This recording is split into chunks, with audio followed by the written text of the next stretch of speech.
Kenapa meletakkan Hanahyo di situ? Kenapa meletakkan China di situ? Menteri di Jabatan Perdana Menteri, iaitu Menteri Wilayah Persekutuan. Aku tak faham betul lah. Melayu tak Islam kita. Di Putrajaya, Jawatan Setara Datuk Bandar, ni Presiden Perbadanan Putrajaya pun masih orang Melayu. Orang Melayu Islam. Di Labuan pun sama. Ketua Pentadbiran Tempatan Perbadanan Labuan. Orang Melayu Islam kita. Bukan orang Cina. Sekarang pula di bawah Menteri DAP. Kan? Bayangkan macam mana mereka ni semua tak risau. Assalamualaikum. Hai rakan-rakan dan teman-teman sekalian. Terima kasih kerana hadir di channel saya. So guys, baru-baru ni berlaku satu perkara yang sangat menggemparkan di Malaysia. Dan perkara ni perlu kita ketahui dan penting untuk kita tahu supaya kita boleh ambil iktibar daripadanya. Dan apa yang baik berlaku daripada isu ni kita ambil sebagai pengajaran, dan apa yang tak baik daripada isu ni kita ambil jadikan sebagai teladan. Kenapa meletakkan Hanahyo di situ? Kenapa meletakkan China di situ? Menteri di Jabatan Perdana Menteri, iaitu Menteri Wilayah Persekutuan. Aku tak faham betul lah. Tak habis-habis nak main pasal kaum. Ni pasal rombakan Menteri Kabinet ni baru-baru ni. Duk kecoh, duk kata Menteri Wilayah China, timbalan Menteri Wilayah China. Aku nak tanya hampa, ada masalah ke? Hampa ada masalah? Kalau kita tengok rekod sebenar yang berhormat Menteri Hanahyo, Menteri Wilayah yang baru ni, aku tengok dia pernah buat membantah pembangunan 16 tingkat di Segambut, ya, demi kepentingan penduduk dekat situ. Yang ni yang kita nak. Kalau kita kena tengok rekod dulu. Jangan main tibai je. Lepas tu YB Hannah pernah menolak projek yang menjejaskan kolam takungan banjir. Yang ni memang dia pernah lah kan, sebab atas faktor keselamatan komuniti. Lepas tu kalau kita tengok rekod sejarah ni, dia juga mempertahankan kampung warisan Melayu. Bukan pembangunan, bukan nak buat pembangunan membuta tuli asal boleh je. Ini yang hampa kena faham. Jadi tak semestinya menteri itu berbangsa Cina ataupun menteri itu dari DAP, habislah orang Melayu lah apa semua. Yang ni lah sentimen-sentimen yang puak-puak PM, puak-puak yang terutamanya PAS lah, suka duk jaja benda ni. Ni modal semua lapuk lah. Dan aku percaya YB Hannah mampu galas tugas yang diberi. Kalau kita tengok YB Hannah di KBS sangat perform. Sepak takraw juara selama 34 tahun. Tak pernah juara, duk kalah aja dengan Thailand, dan akhirnya terbukti. Dan banyak lagi perubahan-perubahan di dalam KBS yang YB Hannah buat. Kalau aku nak cerita ni panjang. Jadi aku percaya yang YB Hannah mampu buat perubahan-perubahan di wilayah dan mampu bantu rakyat di wilayah.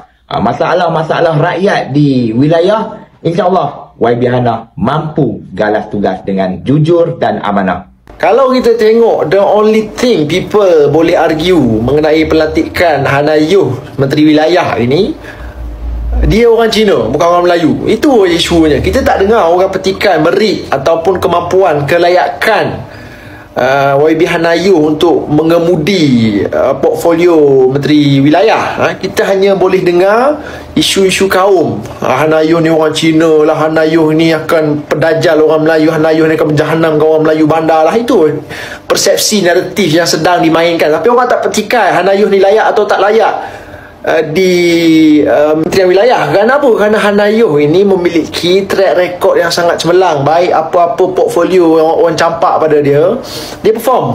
Waktu dia jadi ahli parlimen ke ADUN ke, dia perform.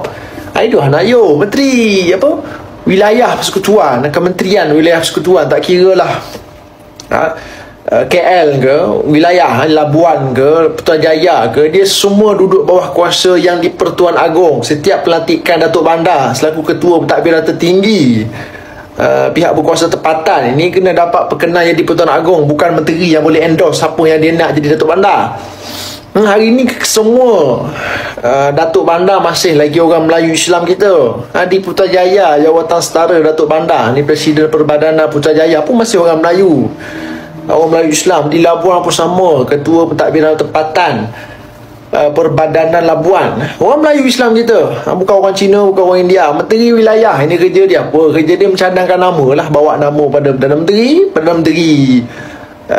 bawa pada kabinet, okey, semua okey, bawa pada Yang di-Pertuan Agong. Yang di-Pertuan Agong kata okey, proceed. Tak okey, tukarlah. Itu kita dia, kuasa tetap ada pada Yang di-Pertuan Agong. Samalah seperti soal kedudukan agama Islam di wilayah persekutuan ini, semua kuasa mutlak terus duduk bawah Yang di-Pertuan Agong. Letaklah menteri wilayah ni orang Melayu Islam sekalipun, tetap soal hal ehwal agama Islam ini kuasa mutlak Yang di-Pertuan Agong melalui Majlis Agama Islam Wilayah Persekutuan, Jabatan Agama Islam Wilayah Persekutuan, Mufti Wilayah Persekutuan. Menteri buat dasar buat dasar untuk di BKL, Perbadanan Putrajaya pantau, tengok pelaksanaan dasar macam mana.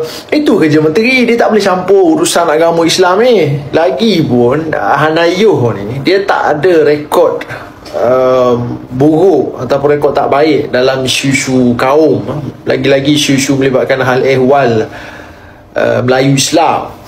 Selama dia jadi menteri KBS ke, wakil rakyat ke, adun ke, ahli parlimen ke, apa benda ke pun, tak ada isu-isu yang melibatkan sensitiviti orang Melayu yang dia cetuskan. Masa dia jadi menteri, kita tak dengar pun isu-isu ada atlet Bumiputra kena sisih ke, kena pinggir ke, ataupun dasar-dasar kementerian belia sukan bawah Hanayuh ni yang tak berpihak pada orang Melayu, atlet Melayu Islam ke, tak ada.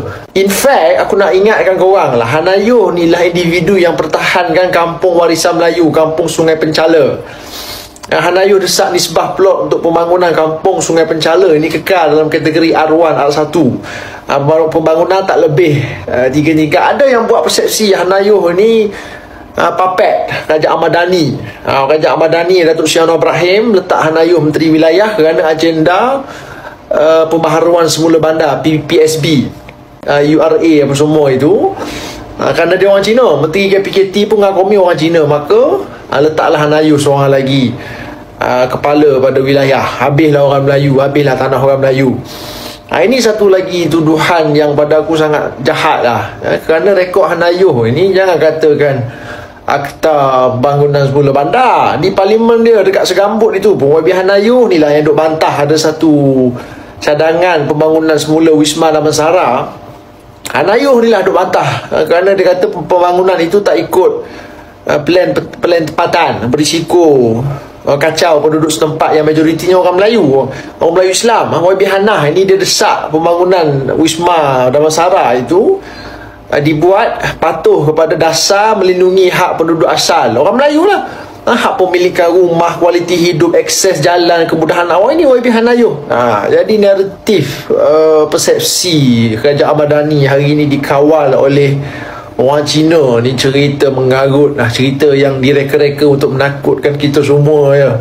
Hari ni kita ada 32 orang menteri, 22 orang menteri hari ni orang Melayu, hanya 6 orang sahaja yang berbangsa Cina. Zaman PN dulu pun menteri wilayah orang Melayu. Kita tahu apa berlaku pada penduduk kampung Sungai Baru, akta pengambilan tanah apa semua tu dulu zaman siapa? Zaman PN, Menteri Wilayah Syahidan Kasim. Tak ada kaitan dengan DAP. Maksudnya apa? Maksudnya letak orang Melayu dekat wilayah itu pun, kalau dia nak menindas, kalau dia memang kerja nak berjahanam orang Melayu, dia akan buat. Orang Melayu, orang apa kerja tu tak jalan. Benda tu berlaku bukan zaman Kerajaan Ahmad Dhani, zaman kerajaan sebelum ini. Orang Melayu yang jadi menteri wilayah. Hari ni baru naik Hanayuh, belum pun dia buat kerja apa pun lagi, baru tukar portfolio, kita dah cerita macam-macam benda mengarut, macam-macam kita dah hasut orang ni. Hanayuh akan buat ni lah, Hanayuh akan buat itulah. Sedangkan track record Hanayuh ni tak ada pun isu-isu sensitiviti orang Melayu Islam yang dia kacau. Hanayuh ni kita boleh suka pada YB Steven Sim, kita pun boleh suka pada YB Hanayuh. Dia sama dua orang ni. Assalamualaikum semua. 2 hari ni kecoh pasal YB Hanayuh, kerana PMX yakin dengan YB Hanayuh ni setelah dia menunjukkan prestasi yang baik di menjadi menteri KBS dan sekarang dinaikkan pangkat untuk jadi menteri Kuala Lumpur. Maka riuh rendahlah politik pembangkang, walaun, dan juga yang ala-ala walaun tu. Yo Kedah, habis podcast lah, BTT lah, habis semua. Tapi tahu tak sebab dia apa? Sebab mereka risau kalau Hanayo perform. Pulau Pinang bertambah maju di bawah DAP. Kuala Lumpur sekarang pula di bawah Menteri DAP. Kan? Bayangkan macam mana mereka ni semua tak risau kalau Kuala Lumpur bertambah maju di masa akan datang. Sudah pasti diorang akan jam untuk menyerang DAP ni. Dia dulu tuduh curi tanah. Tak juga. Dia kata DAP tak pandai, Pulau Pinang terbaik ekonominya, bertambah maju sehingga kan pemimpin PAS jirannya itu sampai tergila-gila nak mengambil balik negeri itu. Cuba bayangkan, sekarang DAP pemimpinnya menjadi Menteri Wilayah.